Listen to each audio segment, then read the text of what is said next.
पाकिस्तानी साबका fast bowler और allrounder मैं कहूँगा उनको, पाकिस्तान के एक्स कैप्टन बोलूँगा मैं उनको, बहुत ही रिस्पेक्टेड वसीम अकरम साहिब।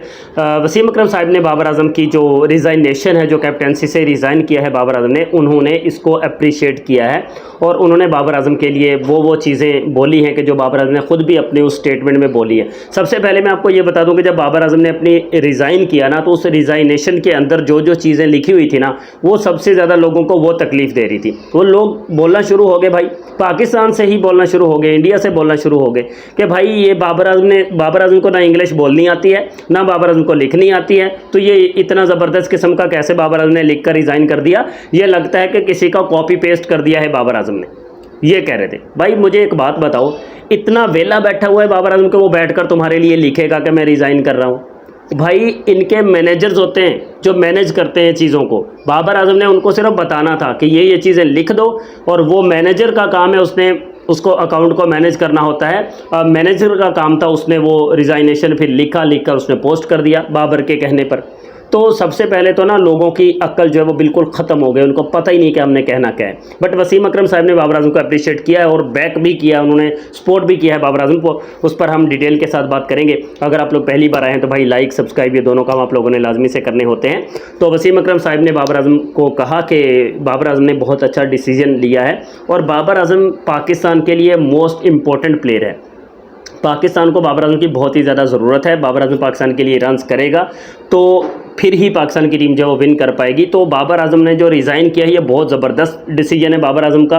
और बाबर आजम अब रन्स के अंबार लगाएगा, बिकॉज़ बाबर आजम से रन्स की हमें तवक्को हमेशा रहती है। हमें इस बात से लेना देना नहीं है कि बाबर कप्तान है या नहीं है, हमें बाबर के बल्ले से रन्स आते हुए चाहिए, वो किसी भी सूरत में आ जाए। तो अब जब बाबर आजम ने कैप्टनसी छोड़ दी है, तो उसके ऊपर जो बोझ था, जो बर्डन था, उसके शोल्डर्स पर बर्डन था, जो बोझ था ना, उसको उतार दिया बाबर आजम ने। अब वो बिल्कुल फ्रीली क्रिकेट खेलेगा, आज़ादाना क्रिकेट खेलेगा, उस पर कोई प्रेशर नहीं होगा, कोई अल्ट्रा प्रेशर नहीं होगा। यही चीज़ सेम राशिद लतीफ़ ने भी बोली है। राशिद लतीफ़ साहिब ने भी यही वाला स्टेटमेंट दिया है, ऐसा ही कुछ उन्होंने भी लिख कर दिया है कि भाई ये ज़बरदस्त चीज़ है, बाबर आजम कप्तानी छोड़ दी है तो अब बाबर आजम फ्रीली खेलेगा। लेकिन वहीं पर कुछ लोग बाबर आजम के कप्तानी छोड़ने पर उनको तकलीफ़ ये हो रही है, उनको तकलीफ़ ये नहीं है कि बाबर ने कप्तानी छोड़ी क्यों है, बल्कि उनको दुख और दर्द ये है कि बाबर ने इतनी लेट क्यों छोड़ी है। मतलब पहले छोड़ देनी चाहिए थी, लेट क्यों छोड़ी है?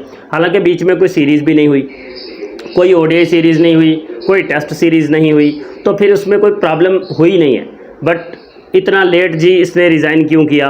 बहुत सारी न्यूज़, बहुत सारी चीज़ें आ रही हैं, लेकिन आपको पता है कि पाकिस्तान के अंदर जो बड़े एक्स क्रिकेटर्स हैं या जो बड़े एक्सपर्ट्स हैं क्रिकेट के एनालाइज करने वाले हैं, उनमें से कम लोग जो हैं वो बाबर आजम को सपोर्ट करते हैं और ज़्यादा लोग जो हैं वो सिर्फ पैसा बनाने की खातिर बाबर के अगेंस्ट बोलते हैं, वो बाबर के ख़िलाफ़ बोलते हैं। बिकॉज सबसे बड़ी बात यह है, मेरी वीडियो भी इंडिया में देखी जाती है और बहुत सारी ऑडियंस मेरी इंडिया से ही है, बट मेरे चैनल पर ज़्यादा वही लोग जुड़े हुए हैं इंडिया से जो बाबर के चाहने वाले हैं, जो बाबर के फैंस हैं, वो मेरे साथ जुड़े हुए हैं। जो बाबर के हेटर्स हैं उन्होंने तो कभी मेरे चैनल को सब्सक्राइब करना गवारा भी नहीं किया और उनको करना भी नहीं चाहिए, क्योंकि यहाँ तो बाबर आजम के हक़ में बातें होती हैं, तो वो बाबर के ख़िलाफ़ हैं, तो वो तो मजाक उड़ाना चाहते हैं, तो वो कभी आते नहीं हैं।